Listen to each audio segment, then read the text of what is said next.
Hello guys, നമ്മളെ പുതിയൊരു എല്ലാവർക്കും സ്വാഗതം.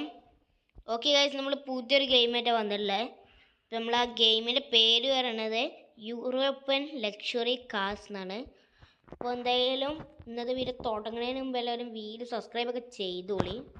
അപ്പോൾ എന്തായാലും നമ്മളെ വണ്ടി നമുക്ക് ഫ്രണ്ടിൽ എടുക്കുക. ഇവിടെ വണ്ടി മൊത്തത്തിൽ ഡീറ്റെയിൽ ആയിട്ട് കാണിച്ചതാ. അപ്പോൾ നമ്മളെ വണ്ടി കയറുന്നത് മെഴ്സിഡീസിൻ്റെ ബെൻസ് GLS ആണ്.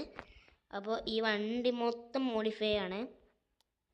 മുകളിൽ മൊത്തം ലൈറ്റ്, പിന്നെ ടയറൊക്കെ മൊത്തത്തിൽ മോഡിഫൈ ആണ്. ഞാൻ ഗ്ലാസും കൂടി നമുക്ക് ടിൻ്റ് അടിക്കാറുണ്ട്. പിന്നെ ഇതിൻ്റെ സ്പെഷ്യൽ പറഞ്ഞാൽ ഇതിൻ്റെ ഡിക്കാണ്. ഞങ്ങൾക്ക് ഡിക്കൊന്ന് കാണിച്ചു തരാം. അപ്പോൾ നമുക്ക് ഡിക്ക് തുറക്കാം. ഓക്കെ ഗായ്സ്, അങ്ങനെ നമ്മളിപ്പോൾ ഡിക്കൊക്കെ തുറന്നിട്ടുണ്ട്. ഈ ഡിക്കിൻ്റെ ഉള്ളിൽ മൊത്തം ഒരു DJ സെറ്റപ്പാണ് വരുന്നത്. അപ്പോൾ എന്തായാലും അത് ഭയങ്കര രസമുള്ളൊരു കാര്യമാണ്. അപ്പോൾ എന്തായാലും നമുക്ക് ഡിക്ക് അടക്കാം. അപ്പോൾ എന്തായാലും നമ്മൾ വണ്ടി എടുത്ത് നമുക്കൊന്ന്